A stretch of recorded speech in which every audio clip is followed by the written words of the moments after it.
প্রতিভাস magazine audio চ্যানেলের নিবেদন। প্রত্যেক মাসে অনলাইনে প্রকাশিত প্রতিভাস ম্যাগাজিন থেকে নির্বাচিত উপন্যাস, গল্প, ধারাবাহিক ও অন্যান্য বিষয়।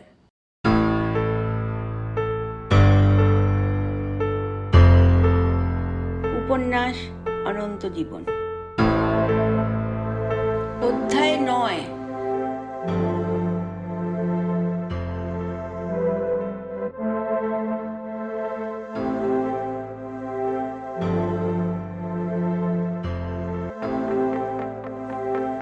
জাদু জগতের বন্ধ দরজাটা খুলল কটিকল্প। তার দুই বিস্মিত চোখের সামনে ঘটল ঘটনাটা। খোলা দরজা দিয়ে সে ঢুকলো এসে অন্য এক আশ্চর্য পৃথিবীতে। ঢুকে সে আরও আশ্চর্য হয়ে গেল। সে দেখল সে ওই একই মেলার প্রাঙ্গণে থেকে গেছে। সেই একই জনতা, একই পসরা, একই ভিড়। তাহলে কি আর পার্থক্য থাকলো? তাহলে এটা অন্য জগৎ হবে কোন আক্কেলেই? এত বক্তৃতা দিয়ে, এত আয়োজন করে দরজা টরজা খুলে তাকে একই মেলায় রেখে দেওয়ার কোনো যুক্তি আছে? সে দেখেছিল স্পষ্ট একটা বন্ধ দরজা। মেলা প্রাঙ্গণের মধ্যস্থলে এক বিভাজিকার গায়ে। তারা ছিল এধারে। ওধারে কি ছিল জানত না সে। ছিল সবই চোখের অন্তরালে। তারপর সে ক্রমশ বুঝতে পেরেছিল যে সমগ্র মেলা প্রাঙ্গণই ঘেরা ছিল ওই বিভাজিকার রুদ্ধ ঘেরাটুকু। ব্যাপারটা সে আগে লক্ষ্যই করেনি। এতক্ষণ ভেবেছিল যে মেলা প্রাঙ্গণ উন্মুক্ত চতুর্দিকে। এবার বুঝল মোটেই তা নয়। তার চারটি ধারই ঘেরা। আরও দেখতে গিয়ে সে আরও অবাক হলো। কেবল ধারগুলিই নয়, মাথার ওপরটাও আচ্ছাদিত। ওরে হরি বল! পরে সে আবিষ্কার করে হতভম্ব হয়ে গেল। পায়ের তলাতেও পুরু দেয়ালের ঢাকনাওয়ালা ভিত্তি। তার মানে মেলা প্রাঙ্গণের সব দিক ঘেরা আচ্ছাদনে। অর্থাৎ এই মেলা প্রাঙ্গণে উপস্থিত সমস্ত বিচরণশীল জনতা আসলে এক আবদ্ধ জগতের বাসিন্দা। আরও সাদা কথায় সবাই এক বদ্ধ খাঁচায় ঘোরাফেরা করা মানব সম্প্রদায়। কোনো এক চিড়িয়াখানায় থেকে যাওয়া আবদ্ধ প্রাণীকুলের হম্বিতম্বি। অথবা বলা যেতে পারে গোটাটাই কোনো এক তথাকথিত মুক্তমঞ্চে ব্যাপক প্রদর্শনীর আয়োজন, যা আসলে খোলা আকাশের তলায় হলেও কোনো না কোনো প্রান্তে প্রাচীর দিয়ে ঘেরা কোনো ক্যাম্পাসের অন্তর্ভুক্ত। আর ওই খোলা আকাশটাও এক বিভ্রম ছাড়া কিছুই নয়, কারণ সীমানা তার রচিত বায়ুমণ্ডলের অদৃশ্য প্রাচীর দিয়ে, যার বাইরে যাওয়ার বা বেঁচে থাকার কোনো উপায় নেই। সে এত সব বেড়াজালের আবদ্ধ বন্দিদশা আগে কেন বুঝতে পারেনি ঈশ্বর জানে। চোখ তো তার এখন যেমন সর্বদা তেমনই ছিল, তবুও কিছুই দেখতে পায়নি। তখন সে বুঝল মানুষ সমুদয় তথ্য কেবল চোখেই দেখে না, অন্য সকল ইন্দ্রিয় সমূহের সাহচর্যে উপলব্ধিও করে। দেখাটা সম্পূর্ণ হয় বোধের সমন্বয়ে। মানুষের এই বোধ বুদ্ধির জগৎটাই ঘুমিয়ে থাকে সারা জীবন তারই অগোচরে। তাই সে অনেক কিছুই দেখে না, বুঝতে পারে না জীবনভর। তারও হেন দোষ ঘটেছিল এখন পর্যন্ত। তাই সে এতদিন বুঝতেই পারেনি যে মেলা প্রাঙ্গণ বস্তুত একটি সব দিকেই বদ্ধ খাঁচা। প্রত্যক্ষ দেয়ালগুলি অদৃশ্য ছিল চোখের সামনে। সর্বদিকের বদ্ধ খাঁচায় দরজা ছিল কেবল কোনো একটি দেয়ালেই, নাকি সমগ্র দেয়ালে একাধিক? কি দেখেছে আর দেখেনি তা তার নিজেরই খেয়াল নেই। না হলে দেয়ালগুলি চোখ এড়িয়ে গেল কি করে? এমনিভাবে তাহলে দরজাগুলিও কি দেখা হয়নি? কেবলমাত্র একটি দরজাই হয়তো চোখে পড়েছিল। হতেও পারে বিচিত্র কিছুই নয়। একটি মাত্রই বন্ধ দরজা তার নজরে পড়েছিল, যার সামনে সে দাঁড়িয়েছিল। অন্য আর কোনো দিকে ফিরেও তাকায়নি। তাই অন্য দেয়ালগুলিতে বন্ধ দরজা আছে কি না সে তাকিয়েও দেখেনি। যে দরজার মুখে তাকে দাঁড় করানো হয়েছিল সে কেবল সেটাকেই বন্ধ বলে দেখেছিল। অন্য দেয়ালগুলিতে কি আছে কি নেই দেখেনি বারেক, কেবল ওই একটি দরজার গায়েই দেখেছিল তালা ঝুলতে। সেটারই চাবি ছিল কোটিকল্পের হাতে, আর সে সেই দরজাটাকেই খুলেছিল। দরজা খুলে পাওয়া গেল সেই বিভাজিকার অন্যধার, যা আসলে মেলা প্রাঙ্গণের বহিঃস্থল। সেটাকেই মনে হলো জাদু জগৎ, যেখানে মেলা প্রাঙ্গণ থেকে তাকে নিয়ে খোলা দরজা দিয়ে ঢোকা হয়েছিল। তখন মনে হচ্ছিল বুঝি তা অদ্ভুত কোনো বিশ্ব। ঢুকে কিন্তু চমক ভাঙল, পরে বুঝল বিস্ময়ের কিছুই নেই। সেটা আসলে মেলা প্রাঙ্গণেরই অন্য আরেক প্রতিরূপ। তেমনই জমজমাট, তেমনই লোকের ভিড়। তখন তার মনে হলো এখানে এসে কি এমন পরমার্থ লাভ ঘটল। সে প্রভূত হতাশচিত্তে তখন সেই প্রশ্নটারই উদ্গীরণ ঘটালো নিচের মতো করে। এ কি অর্থে জাদু জগৎ? এ তো দেখছি সেই মেলাটাতেই থেকে গেলাম। কোটিকল্প তাকে আবার দেখল, দেখতে দেখতে জানতে চাইল, জাদু জগৎ মানে তুই কি ভেবেছিলিস? গল্প কাহিনীতে পড়া রূপকথার জগৎ? তেমন না হলেও এমন একটা দেশ যেখানে বাস্তব এমন প্রখর নয়। এখানে তো দেখছি সেই রুক্ষ কঠিন মেলাটাই হাজির রয়েছে। এখানে জাদু কোথায়? তুমি যাকে বলেছ মায়া প্রকল্প, সেটাকেই তো দেখছি। জাদু কি ওই মায়াতেই? তাহলে মূল মেলাটা কি দোষ করলো? জাদু তো সেখানেও আছে। তার সমস্ত জিজ্ঞাসা মনোযোগ দিয়ে শুনে কোটিকল্প উত্তর দিল, যাক, মনে যে তোর প্রশ্ন জেগেছে সেটাই অনেক। প্রশ্ন না থাকলে মানুষ কিছু শেখে না। শোন, বলছি, তোর আরও দেখার দরকার আছে। কোথায় এসেছিস বুঝতে পারছিস না এখনো। এটা যেখান থেকে এলি সেই মেলার মাঠ নয় একদমই। এটা এক অন্য জায়গা। এর চরিত্র একেবারেই অন্যরকম। তোর চোখ ধাতস্থ নয় বলে ধরতেই পারছিস না। শুনে তার চেতনা ফিরল। মেলার ওই আবদ্ধ খাঁচার বাইরে গিয়ে আবার এক জনসমাবেশ দেখেই সে ভেবে নিয়েছিল যে সেই একই মেলার মাঠে আছে। সত্যি জাদু জগৎ শুনে সে একটা কল্পলোকের পরিবেশ দেখার আশায় ছিল। পরিবর্তে একই জনসমাগম, একই পসরারাজি দেখে এখানে কিছু অন্য আয়োজন থাকতে পারে একথা মাথায় আসেনি। প্রথম দর্শনেই অভাবনীয় কোনো চমকের মুখোমুখি হবে এমন ভাবনায় থেকেই তার আশাভঙ্গ ঘটেছিল। তাই কি, কেমন, কিভাবে, কোথায় আছে কিছুই আর ধৈর্য ধরে দেখতে যায়নি। মানুষ এমনই করে, এটাই তার চরিত্র। কোনো কিছু দেখে না সময় নিয়ে, অপেক্ষা করতে জানে না। সবসময় সে তাড়ায় থাকে, কি যেন তাকে তাড়িয়ে বেড়ায়। আসলে জন্মের পরপরই পরিবার, সমাজ, সভ্যতা তার মাথায় এ কথা গেঁথে দেয় যে জীবন বড়ই ছোট, যা করার তা করতে হবে দ্রুত। সময় চলিয়া যায় নদীর স্রোতের প্রায়। এই সার কথা সে দেখতে দেখতে বড় হয় বলে জীবনটা তাড়াহুড়ো করে কাটায়। অর্থাৎ ওই সার কথার নেতিবাচক দিকটা মূলধন করে জীবনে, ইতিবাচক দিকটা দেখেও দেখে না। এ বড়ই আক্ষেপের কথা যে জগৎ সবসময় সমস্ত বিষয়ের নেতিবাচক প্রভাবে বেশি প্রভাবিত। শুভ আর অশুভের দ্বন্দ্বে সর্বদা শুভকে পশ্চাৎগামী হতে দেখা যায়, অশুভের দাপটে ঝংকৃত সভ্যতা। কেন যে এই প্রভাবের বাড়াবাড়ি কেউ জানে না। এভাবেই সভ্যতার চলন হয়ে গেল বর্তমান পথে। বিকল্প কোনো পথ যদি বা ছিল, তা ধৈর্য ধরে দেখার চেষ্টাও করল না কেউ। আসলে দিগদর্শক সঠিক থাকা চাই, উপযুক্ত পথপ্রদর্শক পাওয়াও ভাগ্যের ব্যাপার। সামনে সবসময় এগিয়ে যাওয়ার অন্তত দুটি পথ থাকে। সবাই বিভ্রান্ত হয় সেই সন্ধিস্থলে এসে।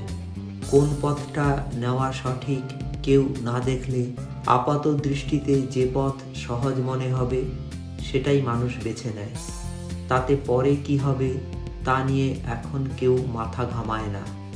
শয়তানের বুদ্ধি যেমন, আগে সুখ করে নেওয়া যাক, দুঃখের কথা পরে ভাবা যাবে। বিবেক থাকে প্রতিটি মানুষেরই, কারো সবল কারো দুর্বল, কিন্তু সে আজকাল সর্বক্ষেত্রেই উপেক্ষিত পথপ্রদর্শক। এমন পরিস্থিতিতে কি আর করা যাবে? নিয়তি নির্ভর হওয়া ব্যতীত উপায় নেই। চলুক সভ্যতা তার পথে, মদমত্ত গৌরবে ভ্রুক্ষেপহীন। বিবেক থাকুক ঘুমন্ত নিষ্ক্রিয়। সভ্যতা মানুষকে দাম্ভিক আর অহংকারী বানিয়েছে, এখানেই যত মুশকিল। সে যদি বিনীত হতো তাহলে নিজের অসহায়ত্ব দেখতে পেত, দেখত প্রতি পদে পদে সে অসহায় পার্থিব, প্রাকৃতিক ও মহাজাগতিক শক্তি ও দুর্ঘটনার মুখে। সে বিপন্ন তারই আরোপিত বিধিনিষেধ, সংস্কার এবং তারই দম্ভ ও শক্তির কাছে। যদি এই জ্ঞান চক্ষু, এই দিব্য দৃষ্টি পেত সে, তখন তাকে পথ দেখাবার সুযোগ থাকত বিবেকের।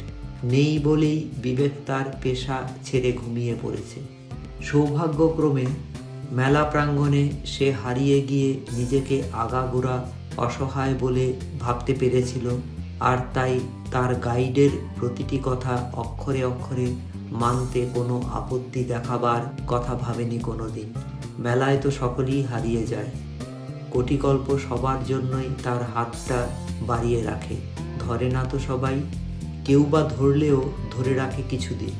নিজেকে সাবালক হয়েছি ভেবেই ছেড়ে দেয়। যে হাতটা ধরে রাখে আজীবন, তার বিবেক সক্রিয় থাকে। জীবন ও জগৎকে দেখার তৃতীয় নয়ন তার ক্ষেত্রেই উন্মোচিত হতে পারে কোনো একদিন। এটাও কিন্তু একটা লোভ। যে হাত ধরে রাখতে চাইবে সারা জীবন, তার মনে এই লোভ থাকা চলবে না। সে হবে সরল শিশুর মতো, রামকৃষ্ণায়িত হবে তার মনোভাব। জাগতিক কোনো মোহ, দুঃখ, কষ্ট, স্বাদ, আহ্লাদ সবই সে শোষিত ও সমাহিত দেখবে কালী রূপিণী অসীম তমসাচ্ছন্ন মহাজাগতিক অন্ধমায়ায়। তাহলেই কোটিকল্প তার হাত ধরে তাকে পৌঁছে দিতে পারবে জাদু জগতে, যে জগতে গিয়ে সে খুঁজে পাবে নিজের আপন মনোরম আবাস, যেখান থেকে দেখতে পাবে তার প্রাক্তন বাসস্থান, মেলার মাঠ, মায়া প্রকল্পটির জনসমাগম ও তাদের অযৌক্তিক, হাস্যকর ও অবাস্তব যত কাণ্ড কারখানা। সে তখন বুঝবে কেন এই জনতার ভিড়ের মধ্যে দিয়ে উলঙ্গ চলে যেতে পেরেছিলেন সুখদেব। প্রথমে সে তাই নিজের উত্তেজনা প্রশমিত রাখতে পারেনি অন্য জগৎ শুনে। সে ভেবেছিল সেটা বোধহয় স্বর্গ না হোক কোনো রূপকথার দেশ হবেই হবে। এখন সে পরামর্শ অনুযায়ী নিজেকে শান্ত করবে। তার ভিতরের অস্থিরতা সে নিজেকে বুঝিয়ে ঠান্ডা করে দিতে পারল। সে ভাবল, সত্যি নিজে বেশি বুঝতে গিয়ে অনেক কিছু হারাবে। সবাই তাই করে, কেউ ধৈর্য রাখতে জানে না শেষ পর্যন্ত। নিজেকে পথ প্রদর্শকের হাতে রেখে শান্তি পায় না। সে তখন সব নিজের বুদ্ধি বিবেচনার ভিত্তিতে বিচার করতে চায়। নিজেকে সাবালক আর সব জানতা ভাবতে শেখে। সেভাবেই চলতে চায় বাকি জীবন। স্বাধীন চেতা মনোভাব তার কখনো কারো অধীনস্থ ভাবতে দেয় না। আর কি করবে অন্য কেউ, যদি সে নিজেই নিজের চলাচল ও সিদ্ধান্ত গ্রহণের ভার নেয়? দু নৌকায় পা দিয়ে চলা মুশকিল বলেই কোটিকল্প তার হাতটা ছেড়ে দেয়। সে তখন নিজেই নিজের চালক বা অধিকর্তা হয়ে যায়। যে হাতটা ছাড়ল সে আর কোনো দিনও সেই হাতটা ধরতে পারে না। জীবন কাটে এভাবেই। তারপর মৃত্যুর আগের মুহূর্তে সে আবার নিজেকে ফিরে দেখতে যায় যেমন দেখেছিল প্রথম দিন। শেষ সময়ে তাই অনেকে বোঝে কি ভুল করে গেছে সারা জীবন, তখন কিন্তু সে উপায়হীন। শোকগ্রস্ত অবস্থায় হাহাকার সঙ্গী করে সে মৃত্যুর কোলে ঢলে পড়ে। দূর থেকে দাঁড়িয়ে কোটিকল্প সে সময় তাকে দেখে হতাশ দীর্ঘ নিঃশ্বাস ফেলে। তারও কিছু করার থাকে না, যেহেতু সে নিজের নিয়ম কোনো অবস্থাতেই নিজে ভাঙে না। পরামর্শ মেনে সে তাই এবার স্থিতধী হয়ে মেলা প্রাঙ্গণের বাইরের এই জগৎটাকে দেখার চেষ্টা করে। ক্রমশ সে আসল মেলাটার সঙ্গে এই নতুন মেলাটার অনেক পার্থক্য খুঁজে পায়। সে বুঝল দেখতে এই জগৎটা এক মনে হলেও সেটা কিন্তু নয় একেবারেই। এটা সেই মূল মেলাটার প্রতিচ্ছবি বা প্রতিরূপ। কে যে কার প্রতিরূপ বুঝতে তার গোলমাল পাকিয়ে যায়। পরামর্শ অনুযায়ী সে তখন ভাবে এই নতুন জগৎটারই প্রতিরূপ হবে ওই মেলার মাঠ, যাকে বলা হয়েছিল আসলে ওটা এক মায়া প্রকল্প। আসলটা এই অন্য জগৎ, থাকে সেটা মেলা প্রাঙ্গণের আবদ্ধ খাঁচাটার বাইরে। সে তখন বোঝে এই অন্য মেলাটাতে মানুষ আর পসরারাজি থাকলেও তা চরিত্রে অনেকটাই মায়া প্রকল্পাধীন মেলার তুলনায় ভিন্ন। এই মেলাতে যারা আছে তারা কেউ ছুটছেও না, কাজকর্মও করছে না, সবাই নিশ্চল অবস্থাতে আছে মেলা প্রাঙ্গণটা পর্যন্ত। এটা দেখে সে এবার সত্যি সত্যি অবাক হলো। তাকে দেখিয়ে না দিলে সে নিজে এই ব্যাপারটা বুঝতেই পারত না সারা জীবন। সেও তখন অন্য আর সবার মতোই ভেসে যেত গড্ডালিকা প্রবাহে, আর তারও হাতটা এক সময় ছেড়ে দিয়ে সরে দাঁড়াতো কোটিকল্প, যেমন করে সে অন্যদের বেলায়। সে ভাবল ভাগ্যিস সে হাতটা ছেড়ে দেওয়ার অধ্যত্ত দেখায়নি, তাই সে এমন অনেক কিছু দেখার সুযোগ পাচ্ছে যেটা অন্যরা পায় না। সে তখন পূর্ণ চোখ মেলে তাকিয়ে দেখল এই নতুন নিশ্চল মেলাটাকে। কোটিকল্প বলল, দেখ, এই নতুন মেলা বা জাদু জগৎ যাই বলিস না কেন, এটার নিয়ম সম্পূর্ণ আমি নিজের হাতে চালাই প্রত্যক্ষভাবে।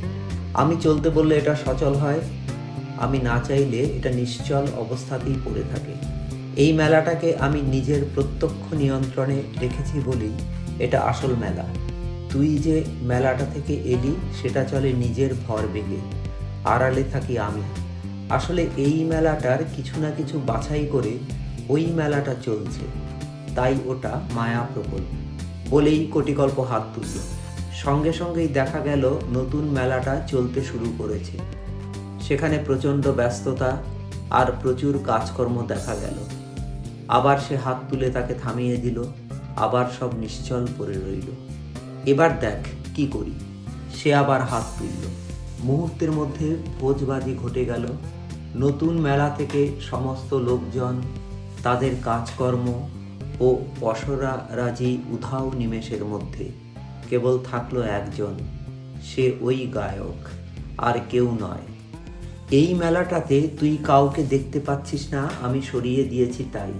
কেবল গায়ককেই রেখেছি, কারণ তুই তার গোটা জীবনটা দেখবি বলে। সে কিন্তু বুঝতে পারবে না তার সঙ্গী কেউ নেই।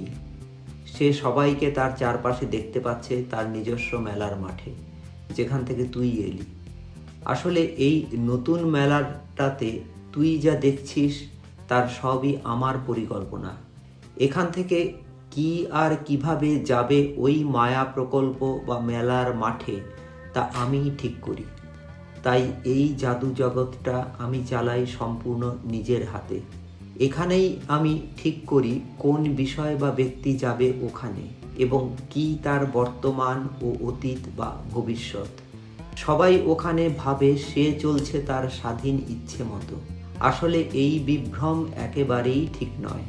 আমি তাদের পরিকল্পনা অনুযায়ী যেভাবে ভাবাই তারা ঠিক সেভাবেই ভাবে। এটাকে তুই তাই বলতে পারিস ওটার ব্লু প্রিন্ট। দুটো মেলা তাই কোনো অবস্থাতেই এক নয় একেবারেই। বাপরে, সে ভাবল। ভিতরে ভিতরে যে এত সে বুঝতেই পারত না কস্মিন কালেও। এখন সে বিশ্বাস করল কোটিকল্প আসলে সত্যিই এক জাদুকর। তার মতো বড় জাদুকর সত্যিই আর কেউ নেই এই জগতে। সে একটা দুটো নয়, একাধিক জগতের নিয়ন্তা হয়ে বসে আছে। তাকে দেখে প্রথম দর্শনে কে ভাবতে পারবে যে এত দায়িত্ব তার হাতে? নানা জগতের পরিকল্পনা আর পরিচালনা সে করে। যদি সে না চালায় সব থেমে যায়। সে চললে জগৎ চলে, সে থামলে জগৎ থামে।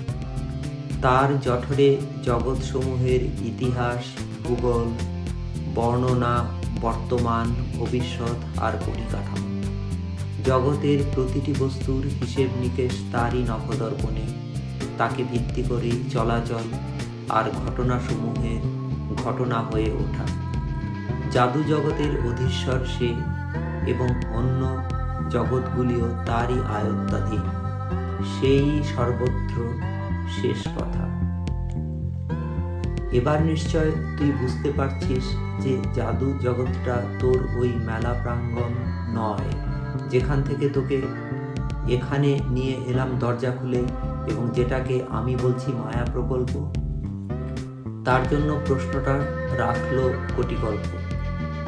উত্তর শোনার উদ্দেশ্যে নয় যদিও, সে তবু ঘাড় কাত করল। সেটা খুব একটা নজরে না এনেই কোটিকল্প তাকে বোঝাতে লাগলো। এই যে জাদু জগৎ, এটা আমার কারখানা অথবা খেলাঘরও বলতে পারিস। জগৎটা যখন তৈরি হয়েছে তাকে তো চলতে হবে। বসে থাকার জন্য তো কিছু থাকা উচিত হবে না?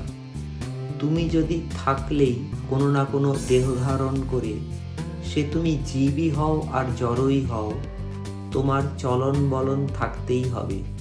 আমার এই জাদু জগৎটাতে বসে আমি কি কি বস্তু কেন কিভাবে বানাবো, কোথায় কিভাবে কেন রাখবো, কি কেন কেমন হবে তাদের চলন বলন, সেসব পরিকল্পনা করি এবং সেই পরিকল্পনার বাস্তব রূপদান ঘটাই।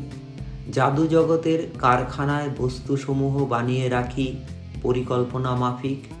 তাদের কার্যকলাপের ব্লুপ্রিন্ট ও ডিটেল নকশা মজুত করে রেখে দিই। তারপর পছন্দ অনুযায়ী তাদের প্রেরণ করি বহির জগৎটার যেখানে যেমন দরকার হয়। তাদেরই কিছু চলে যায় তোদের ওই পৃথিবী ও সভ্যতার মায়া প্রকল্পে।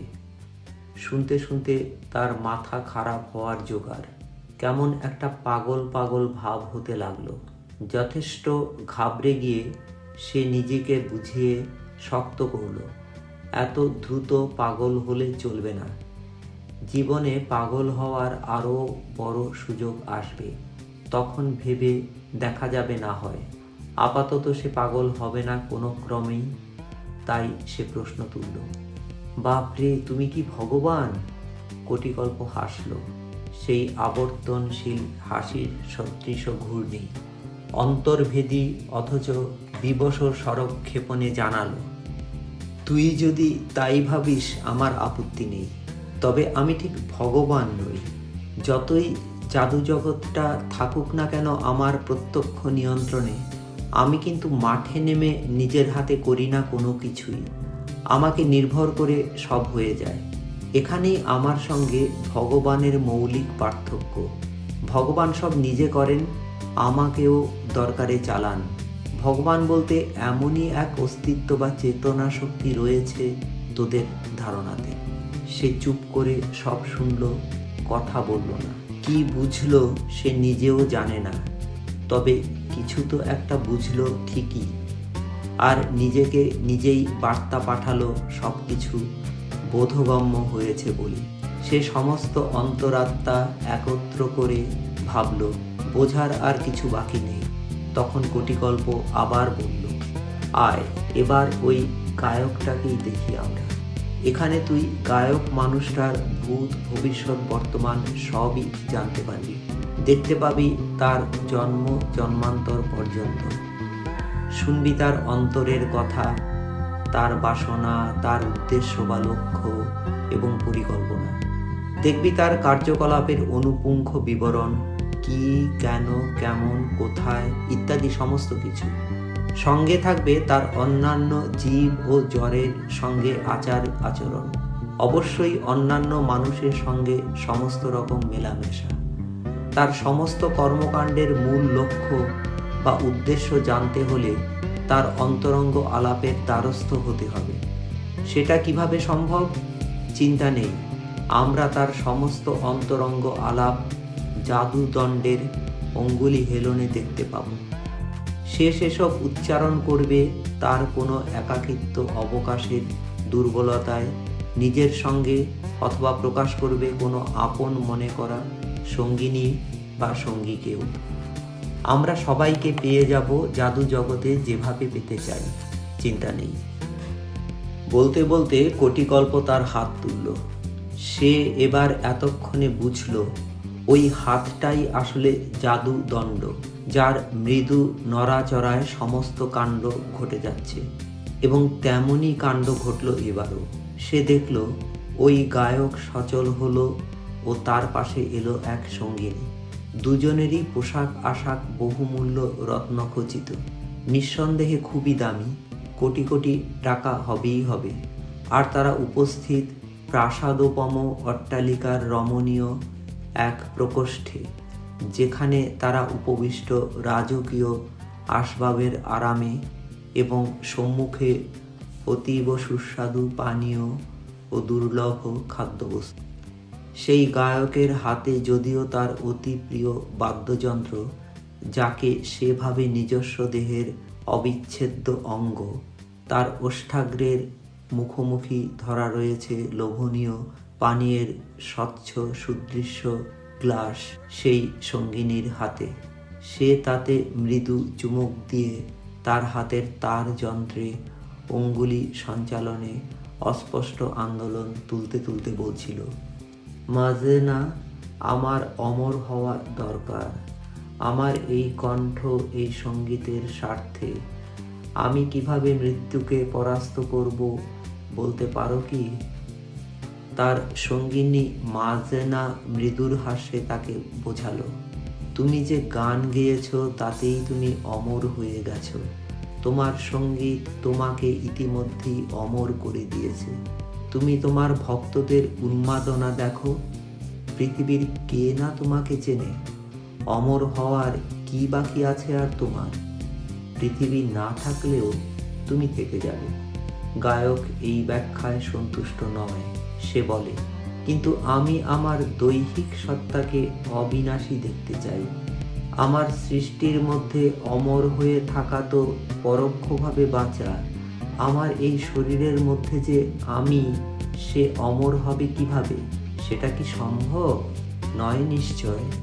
এক হতে পারে যদি তোমার সন্তানের জন্ম দিই আমি বা অন্য কেউ। তোমার সন্তানের মধ্যে তুমি তখন বেঁচে থাকবে। এটাও একটা ধারণা। আমি নিজে কিন্তু থাকছি না। ওটা বোধহয় সম্ভব নয়। শরীরগতভাবে তুমি থেকে যাবে চিরকাল, এটা ভাবা যায় না। হতে পারে তোমার জীবনকাল বেড়ে গেল। দীর্ঘ জীবন পেলে তুমি ডাক্তারের সঙ্গে কথা বলতে পারো। আমার ক্লোন করে রাখা যায় না মাঝে না? আমার ক্লোন বডির মধ্যে আমি তো অমর হয়ে থাকতে পারি। ব্যাপারটা আমি ঠিক জানি না। তুমি বিজ্ঞানীদের সঙ্গে কথা বলতে পারো। এখানেই কোটিকল্প হাত তুলল আবার। জাদু দণ্ডের কারিকুরিতে জাদু জগৎ থেমে গেল। গায়ক থাকলো তার সেই সুরম্য প্রাসাদে নিশ্চল হয়ে, তার সঙ্গিনী উধাও, বাক্যহীন, স্তম্ভিত। জাদু জগতে সেই গায়ক ছাড়া কেবল তাদের দুজনের উপস্থিতি। এই যে দৃশ্যপট বসে দেখলো এতক্ষণ, তার যে কি উদ্দেশ্য সেটা তো মাথায় ঢুকলো না কিছুই। ওই গায়কের মনোগত বাসনা জেনে তার কি লাভ হলো? ধনকুবের ও খ্যাতনামা ব্যক্তিদের এমন কোটি মনোবাঞ্ছা থাকতেই পারে। এমন বিখ্যাত ব্যক্তিরা তো ভাবে জগৎ তাদের করতলগত। ভাবলে ক্ষতি কি? সম্পদ ও যশ রয়েছে যাদের, শখ বিচিত্র ও বহুমুখী যদি না হয় তো দোষ কোথায়? সাফল্য তাদের হাতে, তারা যা খুশি পেতেই পারে। তার মনের প্রশ্ন বা অসন্তুষ্টি মেটাতে উত্তর এলো, তুই তো বুঝতে পারলি না কেন দেখলাম গায়কের এই অন্তরঙ্গ আলাপ?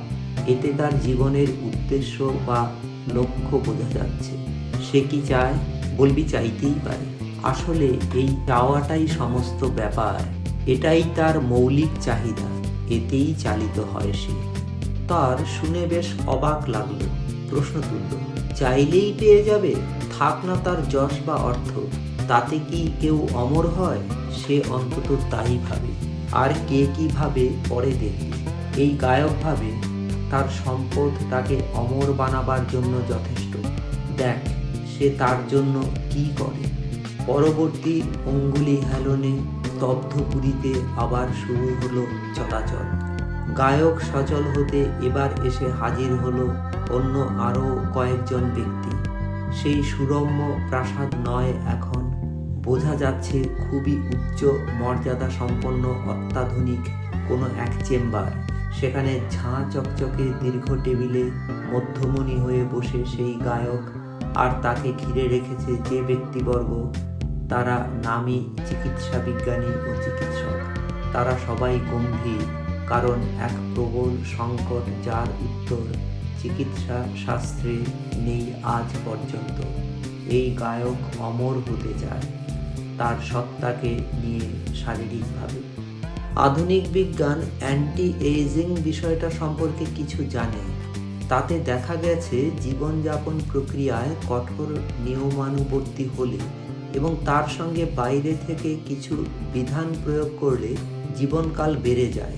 এই পর্যন্ত এখানে নির্দিষ্ট খাদ্যাভ্যাসও দীর্ঘকাল অক্ষরে অক্ষরে মেনে চলা প্রয়োজন, তাতে সুস্থও থাকা যায়। তারুণ্য কতটা থাকবে সন্দেহ আছে, চিন্তিতভাবে বলল একজন। গায়কের ব্যক্তিগত চিকিৎসক বলল, তারুণ্য বজায় রাখার জন্য অনবদ্য উপায় সার্জারি। তাতে ব্যক্তির চেহারা সতেজ সুস্থ দেখাবে সবসময়, আর তাতে রিস্কও প্রায় নেই।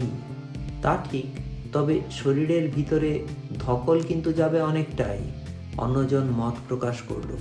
ব্যক্তিগত চিকিৎসক বলল, আমি ভাবছি শরীরের অভ্যন্তরস্থ ধকল সামলাবারও উপযুক্ত পদ্ধতি হাতেই আছে। অঙ্গ প্রত্যঙ্গগুলির নবীকরণটা নিয়ে ভাবলে কেমন হয়? এখন তো বিজ্ঞান কিডনি, লিভার, ফুসফুস, হার্ট সবই প্রতিস্থাপন করতে পারছে। সেগুলি ক্ষয় পেতে পেতে নিঃশেষ হয়ে গেলেই তো মৃত্যু হয় মানুষের। যদি সেসব নতুন বসানো যায়, প্রথমজন জানালো। যাই হোক, সেসব কিন্তু আসল বা মূল প্রত্যঙ্গগুলির মতো কর্মক্ষম হয় না। তাছাড়া এসব প্রতিস্থাপন কতটা সংকটমুক্ত তাতেও সন্দেহ আছে। ব্যক্তিগত চিকিৎসক প্রতিবাদের সুরে জানালো, আপনার এত হতাশ ও নেতিবাচক মতামত না দিলেও হবে। আমার হাতে যা তথ্য আছে তাতে আমি দেখেছি বিভিন্ন অঙ্গ প্রত্যঙ্গের প্রতিস্থাপন দীর্ঘকাল কোনো গ্রহীতাকে সুষ্ঠু ও স্বাভাবিক রাখে। অবশ্য তা নির্ভর করে এ কাজ কোথায় কারা করবে তার উপর। এই যে তালিকা দেখুন, বলেই সে পড়তে লাগলো। কোথায় কত অঙ্গ প্রত্যঙ্গ প্রতিস্থাপন হয়েছে 100% সাফল্যের সঙ্গে। সবাই শুনল তার বিবরণ। এবার প্রথম কথা বলল সেই গায়ক। আমি শুনেছি ভারতীয়, আমি বোঝাচ্ছি এশিয়া মহাদেশের ভারতবর্ষকে, রেড ইন্ডিয়ানদের নয়। শুনেছি ভারতবর্ষের সাধু সন্ন্যাসীরা অমরত্ব পেতে পারত।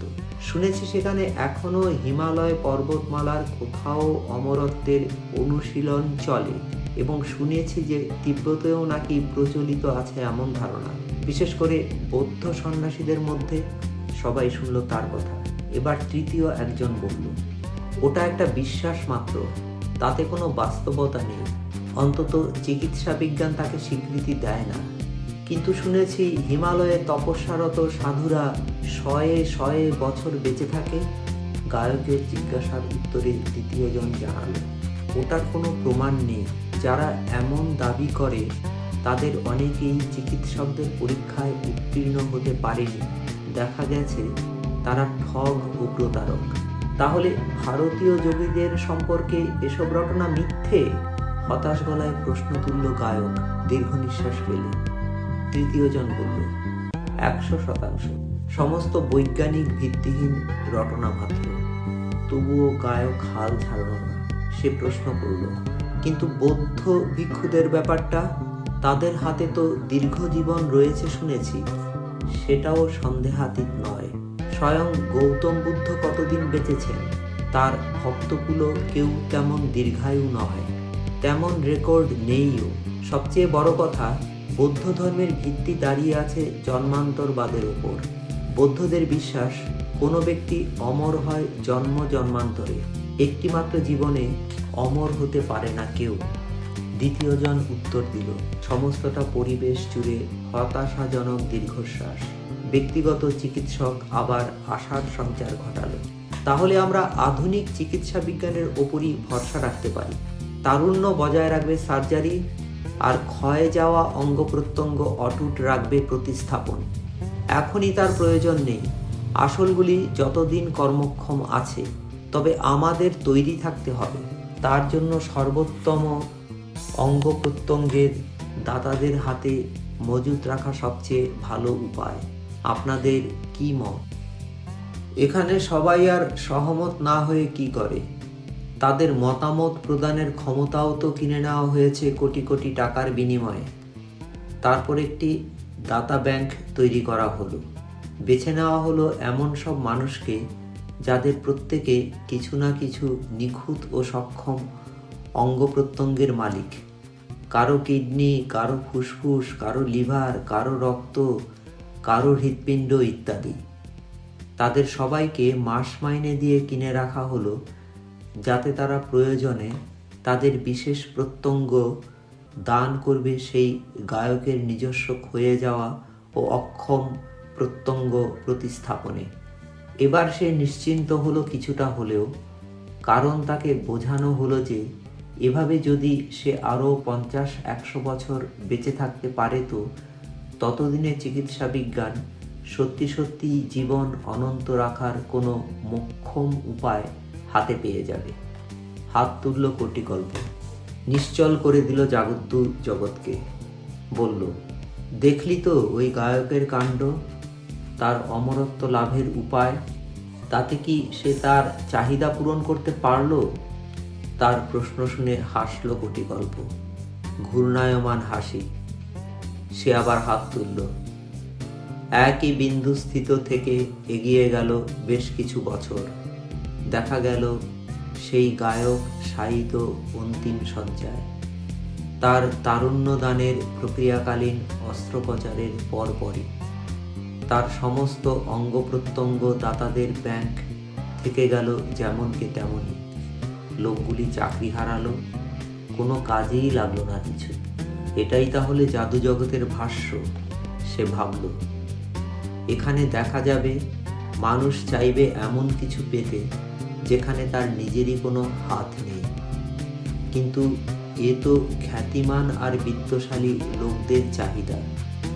সাধারণ মানুষের চাহিদা নিশ্চয় এমন হতে পারে না, ভেবে সে সান্ত্বনা খুঁজতে চাইল। সাধারণ মানুষ তার ক্ষমতার বাইরে গিয়ে এত উচ্চাকাঙ্ক্ষা দেখায় না। তাদের সীমিত চাহিদা সীমিত সামর্থ্য অনুযায়ী। সাধারণ মানুষকেও নিশ্চয় দেখা যাবে জাদু জগতে, কারণ মেলাতে সবই তো সাদা সাপটা মানুষের ভিড়। এই মানুষরা জাদু জগতে গিয়ে কেমন দেখতে হবে সেটা জানার বড় আগ্রহ হলো তার। অন্তত সে ভাবল, মেলার আর 5টা অসাধারণ মানুষেরও এমন উদ্ভট বাসনা থাকতে পারে না।